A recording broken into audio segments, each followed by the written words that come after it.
go. Yeah, please, go ahead. One more. Since I already mentioned Poland. Poland was under Russian control for decades after the Second World War. When I was a kid, I looked at the United States not only as a most powerful country, Right. richest country in the world, the country that has great music, great movies, great muscle cars, but also as a force for good. And now I'm talking with my friends in Poland, and they are worried that you align yourself too much with Putin.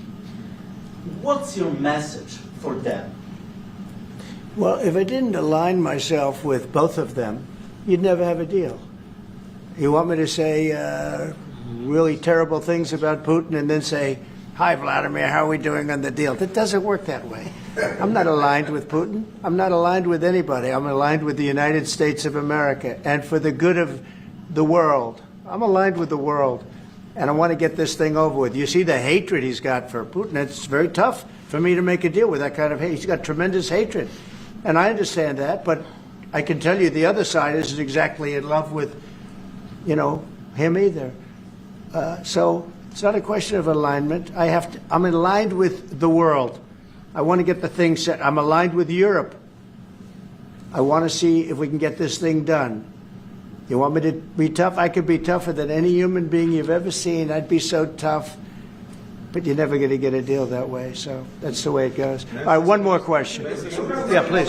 I want to respond to this. So look, for 4 years in the United States of America, we had a president who stood up at press conferences and talked tough about Vladimir Putin, and then Putin invaded Ukraine and destroyed a significant chunk of the country. The path to peace and the path to prosperity is maybe engaging in diplomacy. We tried the pathway of Joe Biden, of thumping our chest and pretending that the President of the United States' words mattered more than the President of the United States' actions. What makes America a good country is America engaging in diplomacy. That's what President Trump is doing. Can I ask you? Sure. Yeah? Yeah. Okay. So he occupied our parts, big parts of Ukraine, parts of East and Crimea. So he occupied it on 2014. So during a lot of years, so I'm not speaking about just Biden, but those time was Obama, then President Obama, then President Trump, then President Biden, now the President Trump, and God bless, now President Trump will stop him. But during 2014, nobody stopped him. He just occupied and took. He killed people. You know what the contact line? 2015. 2014 2014. and 2014. Well, 2014. Yeah. So I was not here. Yeah, but That's exactly right. Yes, but during 2014 till 2022, the situation the same. The people have been dying on the contact line. Nobody stopped him. You know that we had conversations with him, a lot of conversation, my bilateral conversation, and we signed with him, me, like a new president. In 2019, I signed with him the deal. I signed with him, Macron and Merkel, we signed ceasefire. Ceasefire, all of them told me that he will never go. We signed him with gas contract. Yes, but after that, he broken the ceasefire. He killed our people and he didn't exchange prisoners. We signed the exchange of prisoners, but he didn't do it. What kind of diplomacy, JD, you are speaking about? What do you mean? I'm talking about the kind of diplomacy that's going to end the destruction of your country. Yes, but if you are not strong... Mr. President, with respect, I think it's disrespectful for you to come into the Oval Office and try to litigate this in front of the American media. Right now, you guys are going around and forcing conscripts to the front lines because you have manpower problems. You should be thanking the President for trying to bring an end to this conflict. Have you ever been to Ukraine that you say what problems we have? I have been to. Come once. I've actually watched and seen the stories, and I know what happens is you bring them on a propaganda tour, Mr. President.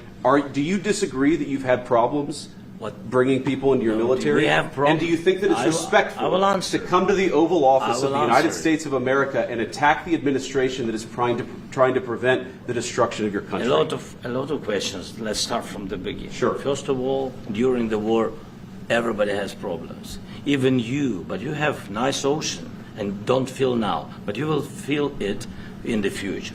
God don't- bless. you don't know that. God bless. You don't know God that. bless. You Don't- will not you have gotta- a war. Don't tell us what we're going to feel. We're trying to solve a problem. Don't tell us what we're going to feel. I'm not telling you. Because I'm you're in no answering on this position to question. dictate that. That's Remember exactly what this. you're I'm not You're dictating. in no position to dictate what we're going to feel. You We're will- going to feel very you will good. feel influenced. We're going to feel very good and telling very you, strong. You will feel influence. You're right now not in a very good position.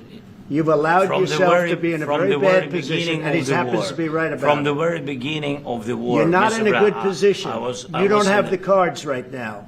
With us, you start I'm having not playing cards. But cards. right now, you I'm don't. very You're playing serious, cards. Mr. President. You're I'm playing very cards. serious. You're I'm gambling the with the president lives in of war. millions of people. You think- You're gambling with World War What do you- III. what do you You're think about? gambling with What do you World think War about? III. And You- what you're doing is very disrespectful to the country, this country. I'm- It's with back all to respect to you. your Far country. more than a lot of people said very they respect. should have. Have you said thank you once? A lot entire of meeting? times. No, in this Even entire meeting, today. have you said thank Even you? today. You went to Pennsylvania and campaigned for the opposition in October. Offer some words of appreciation for What- the United what States are of you America speaking about? and the president who's trying to save your country. Please, you think that if you will speak very loudly about the war, you He's can... not speaking loudly. He's not Yeah. speaking loudly. Your country is Can I- in big can- trouble. can I Wait a answer? minute. No, Can you've I done a lot answer? of talking. Your country is in big trouble. I know. You're not winning. I know. You're not winning this. I, You have a damn we- good chance of we are coming out staying, okay because of Mr. us. President, we are staying in our country, staying strong from the very beginning of the war. We've been alone, and we are thankful. I said thanks You haven't in been this alone. cabinet, You and haven't not been only alone. in this cabinet. We gave you, through I the said thank stupid you. president, $350 billion. You voted we gave for you your military president. equipment. You and you voted men for are your brave, president. but they had to use our military. What about if, West if Virginia? you didn't You have our invited military me- equipment, you invited if me you to didn't speak. have our military equipment, this war would have been over in 2 weeks. In 3 okay? days, I heard it from Putin. In 3 days, this is something Maybe new. less. In 2 weeks, of course, yes. It's going to be a very hard thing to do business like this. I tell you. Just say thank you. I said a lot of Except times that thank there- you except to that- American people. Except that there are disagreements, and let's go litigate those disagreements rather than trying to fight it out in the American media when you're wrong. We know that you're wrong. But you see, I think it's good for the American people to see what's going on over here. understand, sir. I think it's very important. That's why I kept this going so long. You have to be thankful. You don't have the I'm cards. thankful. You're buried there. Your people are dying. tell you You're again, running I low know. on soldiers. Don't- Listen, don't, please, you're running Mr. low on President. soldiers. It would be a damn good thing. Mr. And then President. then you tell us, I don't want a ceasefire. I don't want a ceasefire. I want to go and I wanted this. Look, if you could get a ceasefire right now, I tell you, you take it so the bullets stop flying and your men stop getting killed. Of course, we want to stop the war. But But you're I saying said, you don't want a ceasefire. But I said to you, I want a ceasefire. with guarantees. Because you'll get a ceasefire faster than an agreement. Ask our people about ceasefire, what they think. That wasn't it doesn't with matter me. for you what. That what wasn't this with me. nation- it That was wasn't with you. a guy named Biden, who was not a smart person. But this That is was your, with, this that was is with your Obama. president. It was your president. Excuse me. That was with Obama, who gave you sheets, and I gave you javelins. Yes. I gave you the javelins to take out all those tanks. Obama gave you sheets. In fact, the statement is Obama gave sheets and Trump gave javelins. You got to be more thankful, because let me tell you, you don't have the cards. With us, you have the cards. But without us, you don't have any cards. One more question to Mr. Vice President. I'm sorry. Going to be a tough deal to make, Um, because the attitudes have to change. what if Russia breaks ceasefire? What if Russia breaks peace talks? What do you do then? I understand that it's a heated conversation right now. What are you but saying? what if She's asking, what if Russia breaks the ceasefire? What if anything? What if a bomb drops on your head right now? Okay? What if they broke it? I don't know. They broke it with Biden because Biden, they didn't respect him. They didn't respect Obama. They respect me. Let me tell you, Putin went through a hell of a lot with me. He went through a phony witch hunt where they used him and Russia. Russia. You ever hear of that deal? That was a phony Hunter Biden, Joe Biden scam. Hillary Clinton, Shifty Adam Schiff. It was a Democrat scam. And he had to go through that. And he did go through it. We didn't end up in a war. And he went through it. He was accused of all that stuff. He had nothing to do with it. It came out of Hunter Biden's bathroom. It came out of Hunter Biden's bedroom. It was disgusting. And then they said, oh, the laptop from hell was made by Russia, the 51 agents. The whole thing was a scam. And he had to put up with that. He was being accused of all that stuff. All I can say is this.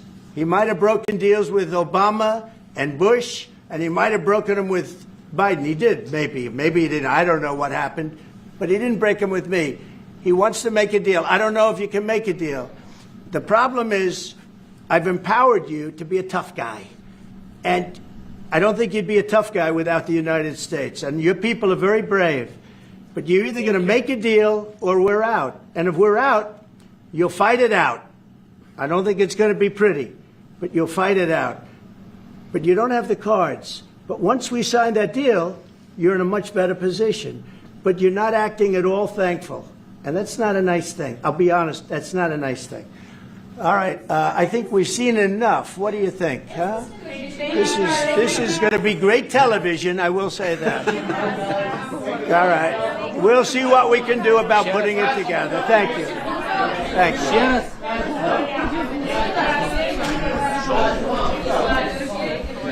We'll see. I don't know. Please. Hey, let's go. Guys, come on. Please.